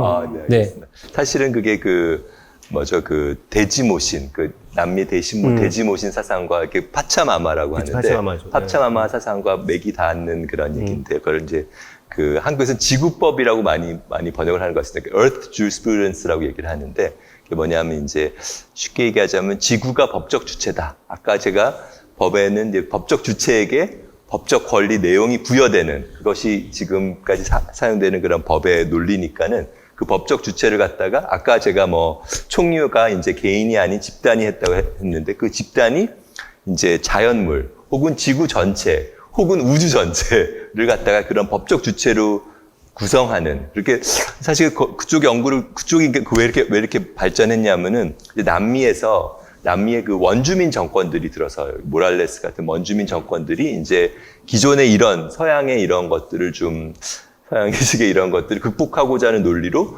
그런 거를 법제화를 합니다. 법제화를 갖다가 에콰도르 같은 경우에는 헌법에 넣고 볼리비아 같은 경우에는 그냥 일반 법에 넣고 그런 식으로 많은 법제화들을 하면서 그것이 실정법화되면서 그런 거에 대한 논의가 굉장히 많이 퍼졌죠. 그래서 굉장히 법에서는 새로운 법 하면은 많이 얘기되는 분야입니다. 그러니까 우리가 그런 인간 중심성을 극복한다? 하여튼 뭔가 우리가 아까 초근대 그런 표현을 했었는데 그럴 수 있는 여러 포인트 중에 하나이기 때문에 이게 법에서도 많이 얘기하고 또 법 밖에서도 상당한 관심을 가지시고 그래서 그런 것들이 이제 어떻게 우리나라에 도입될 것인가 라고 이제 많이들 얘기하는데 미국 같은 경우에는 이게 산타모니카 조례 같은 걸로 돼 있어요. 그래서 우리나라 같은 경우도 저는 약간 왜냐하면 이런 거를 중심으로 그러니까 제가 아까 사실 입법과도 관련이 되는 건데 이런 걸 입법하면 되거든요. 우리도 헌법에 넣어도 되고 아니 법률에 넣어도 되지만은 이런 걸 메인으로 하는 그런 정치 세력이 없기 때문에 저는 이걸 좀 조례로 해보고 싶다는 게 저의 생각입니다. 조례는 주민 발의도 가능하고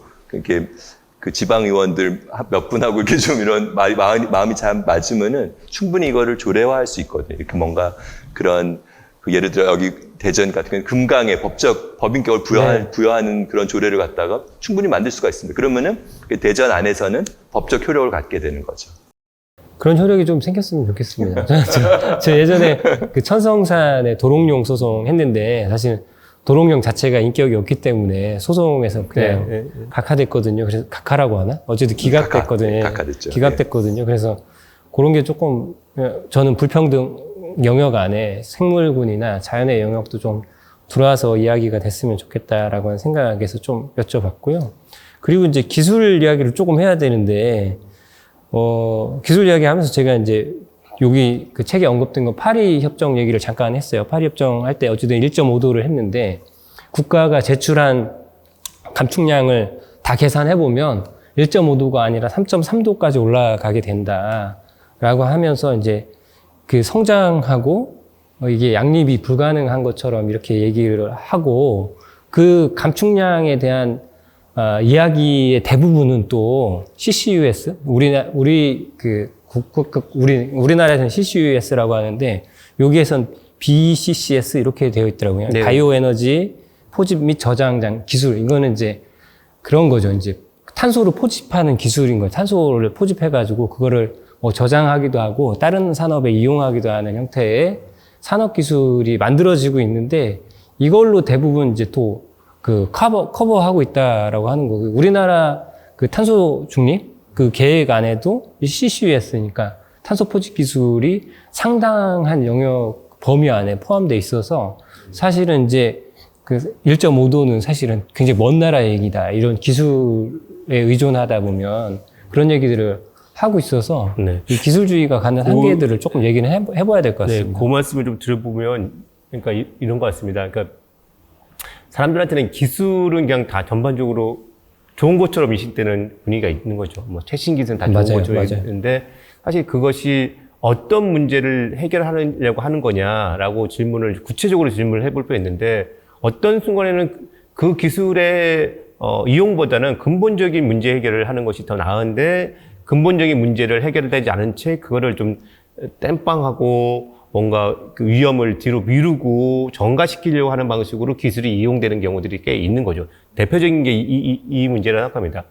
당연히 그 기후위기가 심각해져서 기후위기를 해결하려면 온실가스를 과감히 줄여야 되는 거죠. 근데 온실가스의 가장 핵심적인 게 화석연료의 연소에 의한 이산화탄소입니다. 그렇다면 이건 화석연료를 사용을 과감히 줄여야 된다는 걸 의미하는데 생각해보면 그런 거죠. 화석연료와 관련된 어마무시한 경제, 정치적 이해관계가 있는 겁니다. 그러니까 이걸 안 줄이고 뭔가를 기후위기를 벗어날 수 있는 방법이 있으면 좋겠다는 이 강력한 열망이 존재하는 거죠. 지금 지배적인 체제 내에서는요. 그래서 실제로 이 CCUS나 혹은 뭐 흡수원이라고 표현하기도 하죠. 이런 것들을 가장 적극적으로 지원하고 하는 데가 그런 화석연료 기반의 산업들이 많이 합니다.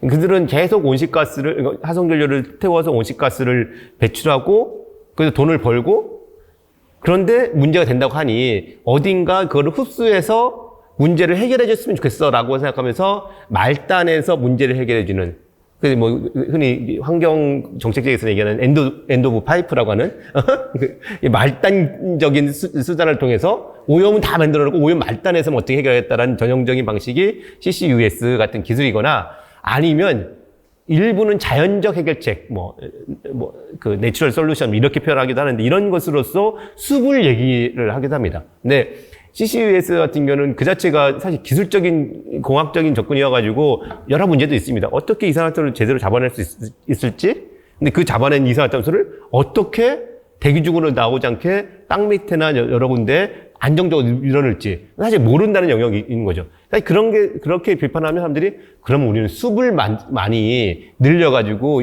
이산화탄소를 흡수할게 딱 얘기하는 거죠. 근데 여기 숲이라는 얘기하는 순간 많은 사람들이 무장해제가 돼요.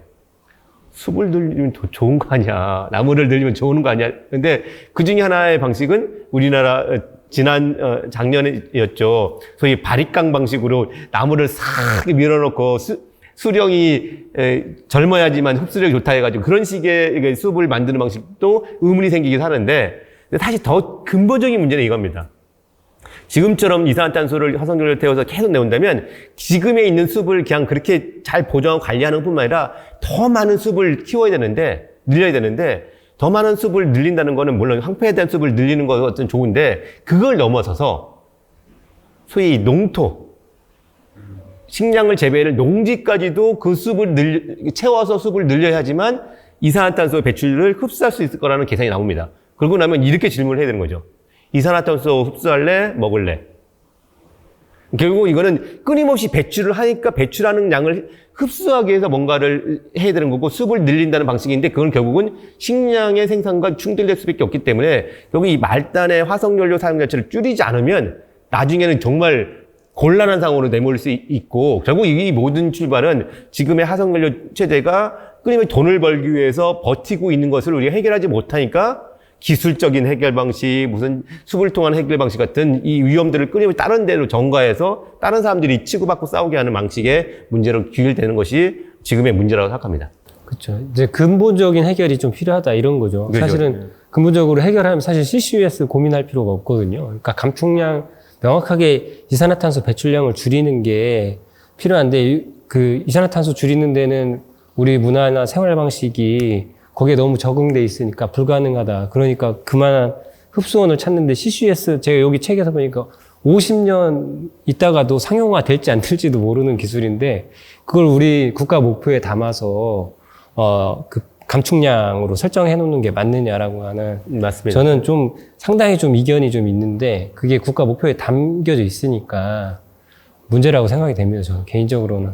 저도 기술에 대해서 한마디만 하면요. 저는 약간 기술의 큰 부분은 이제 알의 확장이라고 생각하거든요. 그러니까 우리가 알미라는 그런 뭔가 그 방금 했던 이런 내용들을 다 우리가 지금 뭐 이 책을 통해서도 우리가 배우는 거잖아요. 그런 게 뭔가 그렇게 알미 더 확장, 뭐 예를 들어서 그러니까 저도 그 생태학 할 때 기억나는 것이 저 잘은 모르지만 그 에그로포레스트리 해가지고 숲과 경계에 있는 그런 논들은 훨씬 더 생산성이 높은 그래서 숲과 혼농 임업이라고 하나요? 그러니까 뭔가 그런 방식을 많이 얘기하고 그랬던 것 같은데 그런 경계에서 굉장히 그런 게 높고 그런 얘기를 그러니까 그런 식의 것들을 갖다 우리가 많이 배우는 것은 나쁘지가 않은데 그런 것들이 뭐 지식재산권이라 해서 사유화되지 않고 그런 것들을 아까 저는 커먼즈 제일 큰 부분이 알미라고 생각하는데 우리가 이 기술 이런 것들을 저희가 커먼즈적으로 뭔가 한 기업이 배타적으로 소유해서 그걸 갖다 이렇게 막 착취하는 방식이 아닌 이걸 우리가 공동의 미래를 위해서 쓸 수 있는 그런 방식으로 하는 것이 굉장히 중요하다 그래야 되나? 그러니까 또 그럴 것 같고 그런 면에서 제 생각에 이런 그 민주주의 북을 울려라 해서 이 책을 얘기한다는 것이 이런 책이라는 이런 그 지식을 갖다 공유하는 것 이걸 갖다 우리가 그 커머닝이라는 표현을 쓰는데 커먼즈에서는 이런 우리 적을수록 풍요롭다를 우리 셋이서 이렇게 커머닝을 하고 더 넓게 이렇게 커머닝을 하는 것이 좀 의미가 있지 않을까 그런 생각이 들었습니다. 저도 기술과 커머닝 얘기를 좀 연결해서 말씀해 주시니까 좀 조금 더 얘기를 해보고 싶은데 사실은 기술적 해결책 중에 가장 사람들이 주목하고 긍정적으로 묘사하는 것이 태양광 풍력 재생에너지이죠. 이고 저도 그거에 중요한 기술적 가능성이 있다고 생각합니다만 또 현실에 또 보면 또 이게 또 다른 얘기들이 많이 나오잖아요. 뭐 정말 산을 확 깎고 와서 거기다 태양광을 쫙 올린 거라든지 또 뭐 지금 제주도 앞바다에도 그 논쟁도 있죠. 왜냐면 해상 풍력을 했는데 돌고래와 서식지랑 부딪히는 문제라든지 하여튼 소위 재생에너지라고 해도 다 좋은 줄 알았더니 실제로 어떻게 설치되고 어떻게 배치되느냐에 따라서 지역 주민의 갈등뿐만 아니라 생태계의 파괴도 상당히 나타날 가능성이 있기 때문에 그래서 저는 무슨 기술 하나가 있으면 만병통치약으로 되는 게 아니라 적어도 그 기술이 도입되고 배치되는 기술, 생태적, 사회적 조건들을 잘 조정하지 않으면 물론 핵발전이나 석탄발전보다는 훨씬 난 거긴 하지만은 그렇다고 무조건 좋아지는 건 아니다라는 생각이 들고요. 근데 여기서 질문을 해야 되는 거죠. 그러면 그 재생에너지, 태양광 풍력이 어떻게 커머닝 말씀하셨잖아요. 지역사회의 하나의 우리 공유 재산으로 받아들일 수 있을 것인가에 대한 얘기를 해봐야 되는데 지금의 한국에서의 재생에너지 대부분은 당장 지역 돌아보면 압니다. 외지 것들, 업자들이 들어와서 잘 모르는 상태에서 난 들어보지도 못했는데 하루아침에 가서 산 깎고 뭐를 하고 있더라 이런 얘기를 하는 게 대부분이거든요. 사실 이거는 커머닝 된 게 아니죠. 그냥 외지에 사람들이 기술을 들고 와서 박아놓고 이유는 자기들이 챙겨가는 방식인데 이걸 어떻게 바꿀 것이냐. 그랬을 때 사실은 제주도의 상황을 한번 주목해 있는데 제주도에 이런 질문을 하면서 시작된 운동이 있습니다. 이 바람은 누구의 것이냐. 사실 근본적으로 커머닝에 대한 질문이잖아요. 바람, 태양 이건 모두 우리 모두의 것이지 그것을 누군가 대생업체들이 해가지고 그들이 이익을 챙겨가는 사유화되는 방식으로 갈 수 없다라고 얘기를 하고 있기 때문에 이게 전반적으로 이 풍력 발전이든 태양광이든 재생에너지를 어떻게 공동의 자산, 공유 자산을 만들고 커머닝을 해서 지금 기후위기 시대에 온실가스를 감축시키는 것뿐만 아니라 사회적 불평등을 해결하는 데 중요한 자원을 쓸 것이냐에 대한 질문을 해야 되는데 지금 전혀 그게 없는 상태에서 업자들이 자본이 무조건 심지어 해외 자본도 밀고 들어와서 지금 대규모로 이 상황을 하고 있기 때문에 사실 기술에 대한 가능성, 반복하지만 기술의 가능성을 어떻게 현실화할 것이냐는 커머닝의 과정을 통해서 현실화해야지만 문제가 진짜 풀릴 것이다라는 얘기를 좀 꼭 하고 싶습니다. 네. 이것도 마찬가지인 것 같아요. 지금 이제 적을수록 풍요롭다라고 하는 책에서 얘기하는 지금 말씀해 주신 게 철저하게 자본주의 논리인 거거든요. 그래서 자본주의에서 이제 그걸 설치하는 업자들이나 외지인들은 스스로 성장하는 계속 자기만 성장시키는 구조를 이제 사유화하면서 뭐 착취하면서 그런 구조를 여기에서도 좀 갖고 있는 것 같아요. 기술적인 것들, 내용들도 갖고 있는 것 같습니다. 그래서 여기서 얘기하는 건 이제 탈성장해야 된다. 이제 적을수록 풍요롭다라고 하는 게 이제 성장이나 자본주의가 갖고 있는 한계들을 가지고 이제 성장이 아닌 이제 포스트 자본주의를 준비해서 새로운 체계나 내용들을 만들어야 된다라고 이야기를 하고 있거든요. 그래서 거기서 이야기하는 게 굉장히 여러 가지가 있는데 뭐 인위적 희소성 뭐 이런 얘기도 하고 방금 얘기하신 커먼즈 얘기도 하고 이런 거 얘기하는데 그런 얘기를 조금 탈성장에 관련된 이야기들 조금 얘기를 하고 마무리를 좀 해보도록 하겠습니다. 사실 이 책 자체가 사실은 탈성장에 관한 정말 훌륭한 교과서 같은 거라고 생각합니다. 그래서 탈성장하면 사실은 좀 어렵게 느껴지잖아요. 그러니까 뭐든지 사실 탈자 붙으면 어려워지는 것 같아요. 자본주의도 모르겠는데 탈자본주의, 뭐 근대도 모르겠는데 탈근대, 뭐 이렇게 하면 성장도 사실 모르겠는데 탈자 붙이려고 그러는데 하여튼 그래서 내가 교과서라고 불리는 이유가 정말 다들 공감하실 텐데 쉽고 잘 쓰고 사례가 좀 많아서 쏙쏙 들어오는. 정말 쉽게 써져 있습니다. 저도 책 읽는 거 엄청 싫어하는데요. 이거는 그렇게 어렵지 않게 빨리 읽을 수 있는 책이더라고요. 책 판매하러 온 거 아닙니다만 정말 이건 근데 다만 좀 두꺼워서 배고 자기도 좋은 듣기이긴 한데 정말 지루하지 않게 읽는데 사실 이 책 전체가 탈성장을 얘기하기 위한 책이고 사실 제임스 히킬이라는 사람 자체가 탈성장의 연구의 신예죠. 정말 새로운 신진학자고 정말 그 주목받는 사람인데 그리고 제목이 그 적을수록 풍요롭다고 얘기하는 게 사실은 탈성장을 얘기하는 거 아니겠습니까? 그래서 그 히켈이 탈성장을 이렇게 얘기합니다. 일단은 좀 정의로 얘기해 보면 에너지와 자원의 과도한 사용을 획기적으로 계획적으로 줄임으로써 경제가 안전하고 정의로우며 공정한 방식으로 생명세계와 균형을 이루게 하는 것을 탈성장이라고 얘기를 합니다.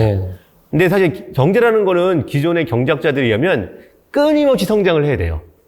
끊임없이 성장을 해야지 소위 낙수 효과를 위해서 가난한 사람들도 끊임없이 이렇게 부유해지는 거죠. 근데 이 끊임없이 성장하지 못하면 정체되면 우리 모두가 재앙으로 빠질 거라고 얘기를 합니다.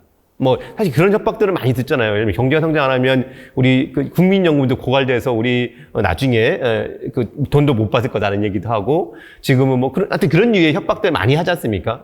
경제가 코로나 때도 경제 침체되니까 사람들 일자리 잃었다, 뭐 잃었다 하면서 정말 끊임없이 경제 성장을 해야 된다고 얘기하는데 이 히켈 이 사람은 그 경제가 그렇게 성장해서 그런 방식 성장해서는 빈곤도 파괴도 전혀 해결되지 못하고 극소수의 일부만 행복해질 것이다라고 얘기를 하고 오히려 그로부터 벗어나서 경제의 목표를 끊임없이 성장하는 게 아니라 자연적인 생태계 안에서 그 안에 들어있는 사람들 사이에 그리고 그 사람들뿐만 아니라 비인간 생명 자연들과 어떻게 균형을 갖고 공정하게 정의롭게 살아남을 거냐 그리고 그렇게 살아남는 것 자체가 지금 삶보다 훨씬 더 행복해지고 삶의 질이 높을 거다라고 얘기를 하는 게 이 책의 얘기입니다.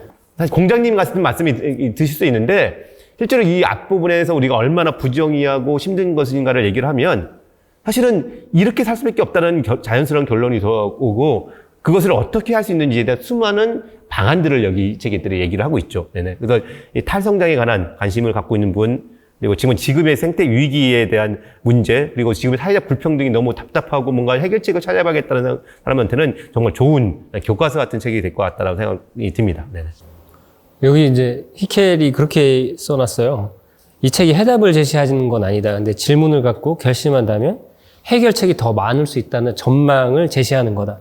그러니까 이제 이걸 논의하고 이제 시작을 하면 훨씬 더 많은 해결책이 나올 거다라고 하는 뭐 이야기를 하는 것 같아요. 네네. 그래서 제가 이제 그 탈성장 관련돼서 마지막에 그렇게 써놓으셨더라고요. 결핍이 풍요가 되고 추출이 재생이 되고 지배가 호해가 되고 외로움과 분리가 생명이 되는 형태가 이제 탈성장 이야기다 이렇게 얘기를 하는데 그런 이야기들을 이제 시작할 때가 좀 됐다라고 생각이 되고 그러면서 이제 인위적 희소성 그 다음에 커먼즈 이야기를 막 하시더라고요. 그러니까 인위적 희소성이라고 하는 게 보니까 자본이 이제 다 갖고 가서 아까 희소해졌다 뭐 그런 얘기죠. 했던 얘기인 거죠. 네, 맞아요. 그러니까 그렇게 희소해지면서 노동자들은 이제 그 노동자 진짜 말 그대로 노동자로 생존하기 위해서는 네, 이럴 수밖에 없는 네, 사람이 전락하게 되는 거고 그 소유권을 가진 부자들은 뭐 자기네들은 성장하겠죠. 그러면서 이제 차별도 나오는 거고 불평등도 나오고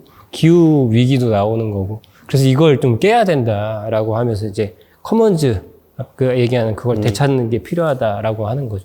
그래서 제가 여기서 가장 인상적이었던 건 주 15시간 노동해도 된다, 이제. 이렇게 얘기를 하더라고요. 근데 최근에 윤석열 정부가 들어서면서 92시간인가요?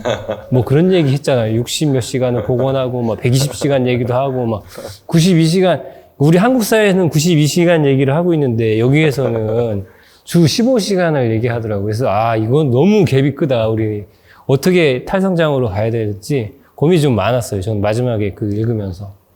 저도 간단히 저는 이제 239쪽에 네. 하나 인용하자면 생태학자 허먼 데일리가 지적했듯이 일정한 지점을 지나면 성장은 비경제적이 되기 시작한다.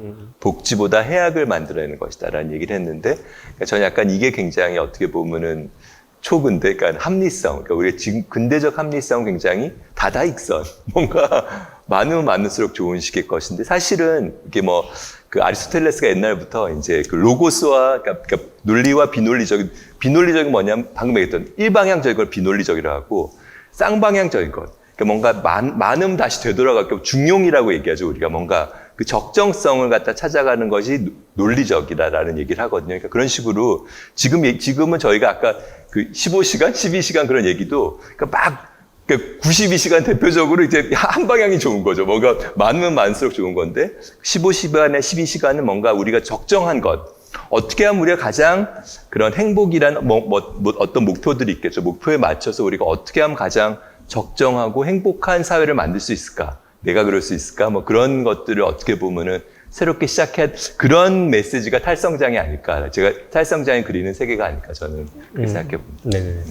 노동시간 얘기를 하셨으니까 지금 사실은 영국에서는 주 4일 그 노동시간을 실험하고 있고 그 사람들은 동시에 두 가지 목표를 갖고 있습니다. 하나는 삶의 질을 높이는 겁니다. 그 노동자들이요. 사실은 일을 이렇게 오랫동안 안 하고 좀 여유를 잡고 하면 되게 삶의 질이 높아질 수밖에 없는 거죠. 물론 근데 그 전제는 지금의 임금을 삭감하지 않은 채 그 노동시간을 줄이는 겁니다. 근데 또 한편에는 그들의 목표는 그렇게 함으로써 온실가스를 최소한 20% 내지 30% 줄일 수 있다고 얘기를 합니다. 그러니까 출퇴근하는 과정에서의 온실가스 사용량 그리고 산업적 생산을 일정하게 줄이는 방식을 통해서 온실가스를 줄일 수 있다라고 얘기하고 있어서 주 4일제 근무를 하는 그 수많은 그에 정당화하는 수많은 얘기 중에 그런 식의 노동자들의 삶의 질 그리고 지구의 위험을 벗어나는 것 이런 얘기를 하고 있는데요. 사실 그거는 앞서 얘기를 돌아가면 이런 겁니다. 우리가 끊임없이 더 많은 걸 생산해서 더 많은 걸 소비하고 더 많은 것을 폐기하는 과정 자체가 뭔가 삶에 이렇게 더 좋아진 것으로 했던 이런 것이 따지고 보면 모든 사람들한테 더 아주 극소수를 빼놓고 많은 사람한테 더 많은 걸 잃어버리는 것이기 때문에 그런 식의 상황을 바꾸자고 하는 것 자체가 목표인 거고 그것이 예를 들면 탈성장애라고 얘기하는 이런 것들이 묘사하는 거고 근데 탈성장애라고 하는 것 자체를 딱 들었을 때 좀 막연했을 때 아까 노동시간을 단축하는 얘기를 저는 그것을 좀 구체적으로 보여주는 방식일 것 같아요.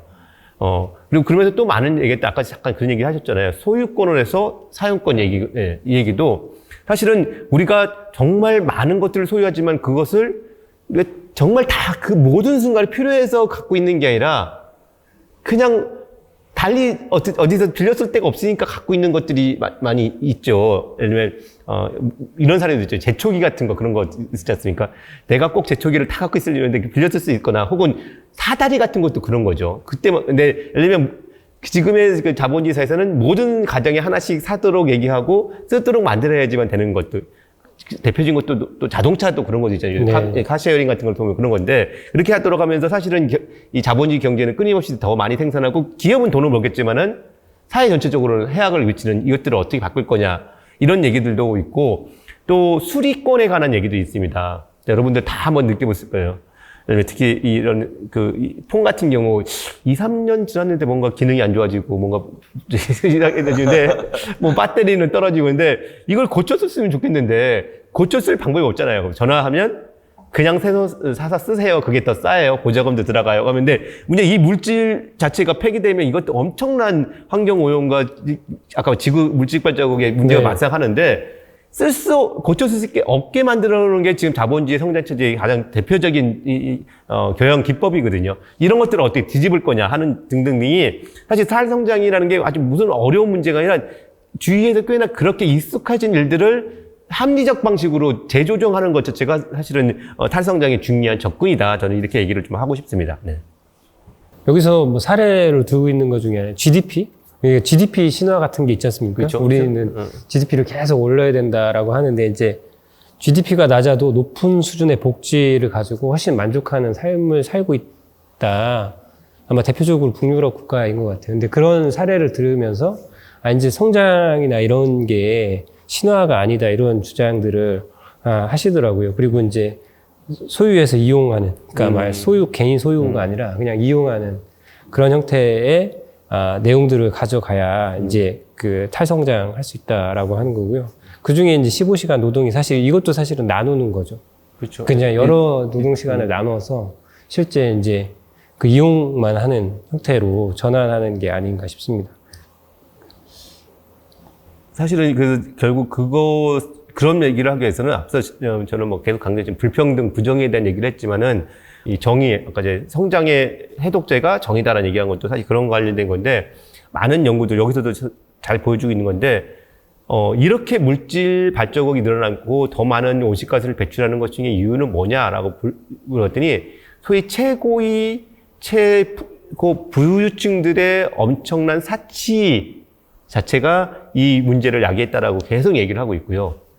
그래서 근데 왜 사람들이 계속 더 많은 부를 쫓아서 더 많은 소비를 하려고 할 것이냐 보면 사회 자체가 불평등하니까 그것이 자신의 비참함을 벗어나기 위해서 혹은 더 상층에 올라가 더 돈을 많이 벌기 위해서 끊임없이 소득을 더 많아져야 될 것을 추구하는 앞력이 있고 소득이 많아지면 혹은 소득을 많아지기 위해서는 내가 다른 사람보다 더 뛰어나다는 걸 보여주고 뛰어난 걸 보여주고 증표 자체가 뭐냐면 소위 명품 같은 거죠.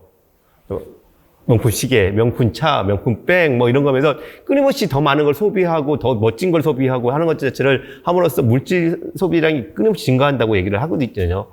그랬을 때 이 히켈이 이런 얘기를 합니다. 자기가 어떤 얘기냐면 이런 문제 해결제는 최고 부유층들의 소득과 부를 낮추는 것이 해결이라고 얘기를 합니다. 우리나라에서 있을 수도 없는 일 같은데. 우리나라에서. 근데 많은 나라들이 사실은 하고 있는 게 제가 부유세. 네. 이런 것들이죠. 네. 그리고 어쨌든 뭐 누진적 소득세 이런 것들을 하면서 그리고 또 지난 대선 때 후보가 얘기를 했다가 크게 주목을 못 받았습니다만 최고임금제. 그러면 한 기업에서 하는데 기업의 가장 낮은 사람이 100만 원을 받는다면 CEO가 1000만 원, 1억, 20억, 30억 이렇게 받을 이유가 없죠. 배당은 또 다른 얘기지만은 임금으로 그 사람이 얼마나 무슨 훌륭한 일이기 때문에 가장 말단의 노동자보다 더 많은 일을 해가지고 그렇게 받겠습니까? 근데 이게 사실은 자본주의는 너무 그냥 당연시 되고 더 많은 소득을 가져가는데 이걸 5배 혹은 10배 정도로 더 이상 올릴 수 없다라고 하는 것 자체도 그런 중요한 방식 중에 하나라는 겁니다. 그래서 결국은 부유층들이 계속 더 많은 부를 쌓지 못하도록 만드는 것 자체가 기후위기든 사회적 불평등이든 이걸 해결하는 중요한 문제다라고 이 사람 강조하고 있다는 거 좀 말씀드리고 싶습니다.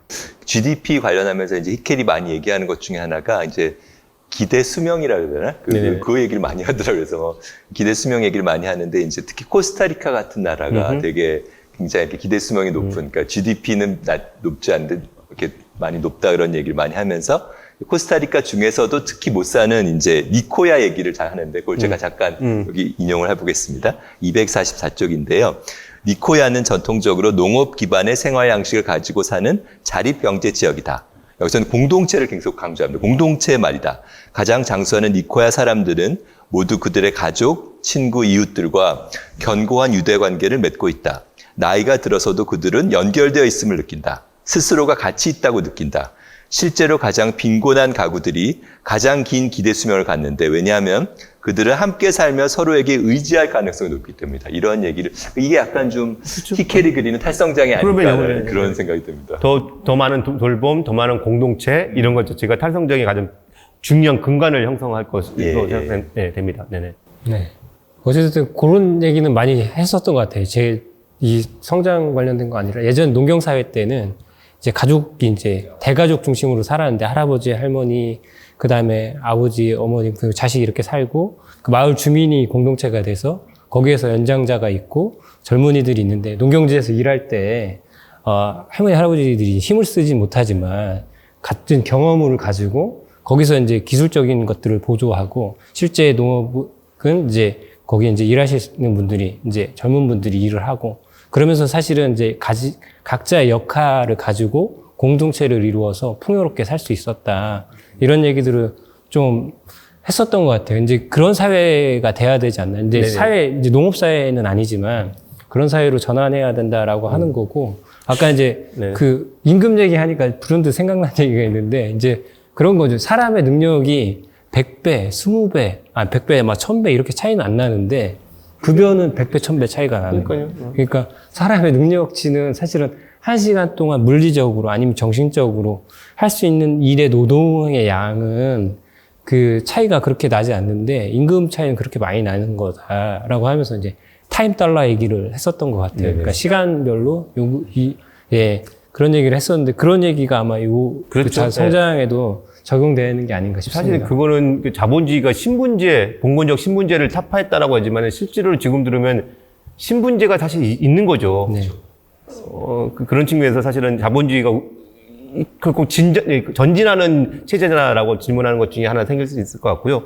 다만 그 얘기 조금 전에 말씀했던 이 공동체 얘기했을 때 좀 걱정 영역을 있습니다. 그러니까 많은 사람들이 돌봄 공동체 그리고 뭐 전통사회에 갖고 있는 미덕 얘기를 하지만은 사실은 그것에 대해서 사실은 반발하는 충분히 들어볼 만한 얘기들이 있는 거죠. 소위 가부장적 위계 질서 자체가 존재하는 거고, 뭐 많은 사람들이 탈성장을 얘기하거나 뭐 이런 얘기할 때 그러면 과거로 돌아가자면 그런 것까지 다 감사하는 거냐 이런 얘기를 사실 그러면서 사실 이 얘기가 뭔지 거리를 둬야 될, 저거는 정말, 그 남성들의, 옛날에 그 복고풍을 생각한 사람들의 이 책이 아니야, 이렇게 생각하는데 그런 거 아닙니다. 그런 거 아니고, 여기서도 끊임없이 그 사회적 위계관계에서 어떻게 조정해낼 것인가를 긴장을 갖고 있다고 저는 생각하고요. 물론 명시적으로 써있지는 않습니다만, 탈성장 사회라는 거는 그런 식의 과거적인 태행적인 사회를 희망하는 사람들의 책은 아니다라는 얘기를 좀 말씀드리고 싶습니다. 네. 그래서 아마 포스트 자본주의라고 하는 용어를 쓰는 것 같아요. 그러니까 자본주의의 그러니까 새로운 자본주의를 꿈꾸는 그런 이야기. 자본주의를 넘어서는. 네, 그렇죠. 그러니까 극복하는 형태의 이제 이야기를 써놓은 것 같습니다. 그러니까 다시 옛 것으로 돌리는 게 아니라 조금 더 새로운 방식이나 새로운 형태의 자본주의가 필요하다 이런. 그러니까 그 아까 했던 전근대를 초근대로 하는, 그러니까 뭔가 그 맥락과 또 통하는 거 같아요. 뭔가 갖다가. 그러면 대충 마무리하고 이제 그 대략 적을수록 풍요롭다라고 한 탈성장 이야기, 그 다음에 폐에 관련된 기후 위기 뭐 이런 얘기들 쭉 정리가 좀 된 것 같고요. 마지막으로 하시고 싶은 이야기들 조금 있으면, 그러니까 우리가 바람이나 뭐 시민들이나 이런 분들에게 하고 싶은 이야기, 아니면 이 책에 관련된 이야기를 각자 한마디 정도씩 하시고 이야기를 좀 맞추면 될 것 같습니다. 우리 그 변호사님 먼저. 예, 제가 저는 이 책이니까는 그 연결성을 다룬다는 것이 저는 굉장히 재밌는 것 같아요. 저는 굉장히 연결성이 좀 재밌는 커넥티비티라고 하면 되겠죠. 그 연결성이라는 지점이 항상 재밌는 것 같고, 제가 막 아까 공부도 되게 잡스럽게 하고 뭔가 그러니까 뭔가 내가 누구인가라는 것도 굉장히 뭐 모두 많은 분 뭔가 다 연결돼 내가 막 뭐 여러 지점들이 있는데 그것들 어떻게 나를 연결할까? 혹은 이 사회를 어떻게 연결할까? 제가 아까 입법에 관심이 있다고 했는데 입법은 그런 사회의 다양한 생각들과 관심들을 어떻게 연결하면 가능할까? 우리가 규범한 그런 것들이 이제 그런 면에서는 되게 그런 연결성에 관심이 있는데 이 책에서 그런 연결성을 바탕으로 이런 얘기를 하는 것이 저는 개인적으로 굉장히 어떻게 보면은 흥미롭고 이게 또 한편으로 그런 이렇게 뭔가 철학이라고 그런 것만 얘기하고 이렇게 좀 데이터는 약간 약하다 그러더라. 뭔가 그런 경우도 많은데 이 책은 전혀 그렇지가 않고 굉장히 그런 토대와 동시에 이렇게 아주 그런 구체적인 지점들을 같이 잡아주는 것이 이렇게 좀 저한테는 새로운 연결성의 좀 뭔가 시도, 아까 되게 그 교과서로 하셨는데 뭔가 좀 좋은 예가 아닌가 싶어서 저는 굉장히 재밌게 읽었고, 이렇게 또 이렇게 세 분이 같이 이렇게, 이렇게 말씀 나누면서 연결할 수 있고 또 이렇게 시청자분들과도 이렇게 연결할 수 있어서 너무 좋았습니다. 이상입니다. 네, 우리 한재가 이 책의 마지막 부분에 있는 문구 되게 중요한 것 같은데요. 질문보다 더 강력한 건 없다라고 하는 이렇게 문구를 마지막 문장으로 하고 있습니다. 이 책에요. 그것은 자기가 이 책을 왜 썼는지에 대한 얘기를 하고 있는 거죠. 8년 동안의 시간을 들여서 이 책을 쓴 이유에 대해 설명을 하고 있는데 성장을 하지 않고서는 정말 뭐랄까요, 우리의 삶이 나아질 수 없는 건가? 부유한 나라가 계속 또 부유해야 될 이유가 있는 건가라는 거에 관한 자신의 아내의 질문을 끊임없이 답하다 보니까 이 책을 썼다라고 얘기하는 것이 의미 있다고 생각합니다.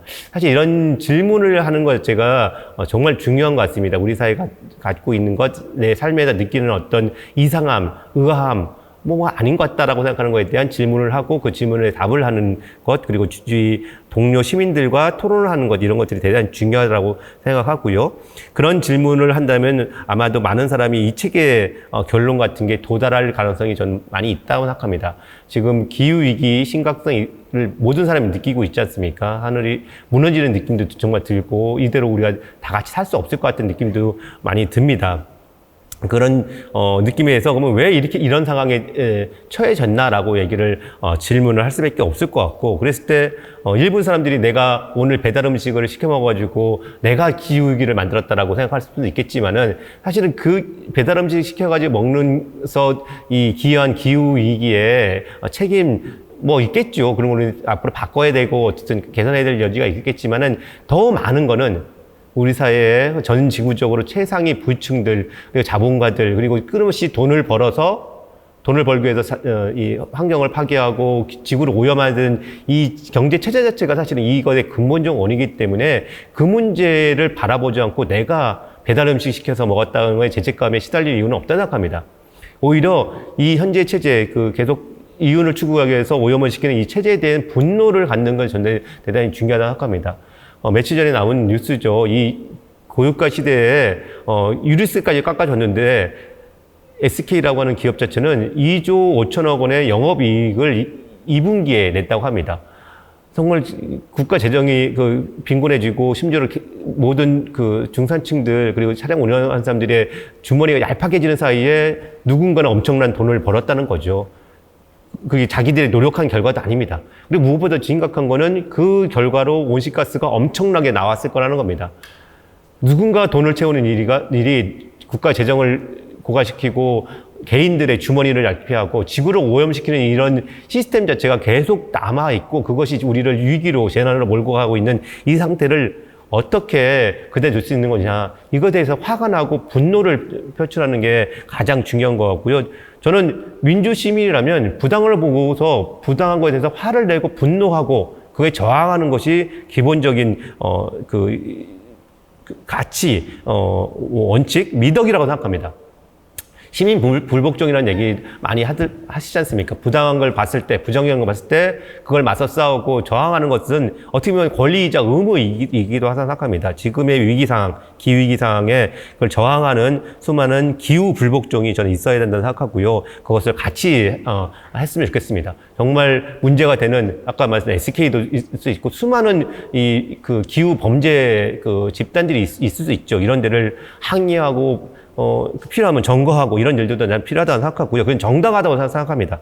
그런 일 자체가 앞으로 많이 좀 이루어질 수 있기를 원하고 제가 앞서 저를 소개하면서 9월 24일 올해 9월 24일 날 서울 광화문에서 수만 명의 사람들이 모여서 이 기후 위기, 기후 범죄에 대해서 문제 제기하고 저항하고 규탄하는 그런 행진을 했으면 합니다. 여러분들도 그런 기후 정의 행진, 9월 24일 기후 정의 행진에 좀 같이 참여해 주셨으면 좋겠습니다. 네. 마지막에 광고까지 하셨습니다. 네. 광고까지 하셨고요. 저는 이제 그 파리 이달고 시장이 재선하면서 주차장 6만 대를 없애겠다고 했거든요. 그 놀라운 공약이었는데 저한테는. 근데 그분이 또 당선이 되셨어요. 그 공약으로. 그러니까 지금 우리가 성장을 막 추구하고 개발하는 있는 사회 구조를 갖고 있는 대한민국에서는 상상할 수 없는 일이죠. 근데 파리는 어찌됐든 간에 그 개발과 성장의 결과물을 없애서 다시 회복하고 복원하는 이게 실제 그 여기서 이야기하는 적을수록 풍요롭다라고 하는 곳에서 얘기하는 탈성장의 사례는 되지 못할 거지만 그런 식의 이제 사회 구조로 아니면 변환해야 된다 이렇게 생각이 좀 됩니다. 근데 그 중에 가장 무엇이 중요하냐? 저는 정치가 바뀌어야 된다고 생각하고요.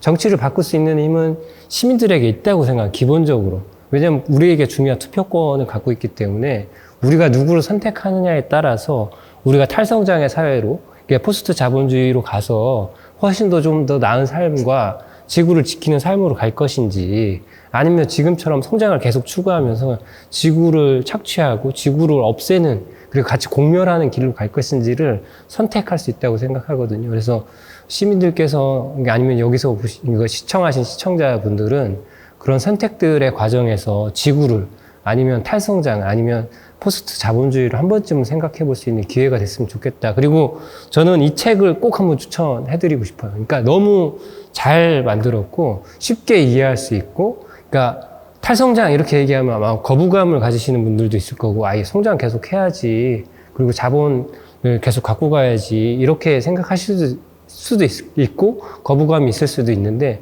저는 원래 그런 생각을 해서 거부감이 없었을 수도 있을 텐데요. 거부감이 없었어요. 그리고 잘 받아들일 수 있었습니다. 그래서 한 번쯤은 꼭 읽도 권해드리고요. 여기에서 이제 오늘 그 적을수록 풍요롭다. 그리고 이제 제목이 뭐였죠?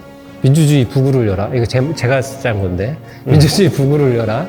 마치도록 하겠습니다. 우리 한 방송 시간은 얼마큼 나갈지 모르겠는데 실제 저희 한 2시간 정도 이야기를 했거든요. 2시간 동안 고생해 주신 우리 한재각 소장님, 김영준 변호사님께 제가 개인적으로 박수를 드리면서 마치도록 하겠습니다. 감사합니다. 네, 감사합니다. 감사합니다. 수고하셨습니다. 네.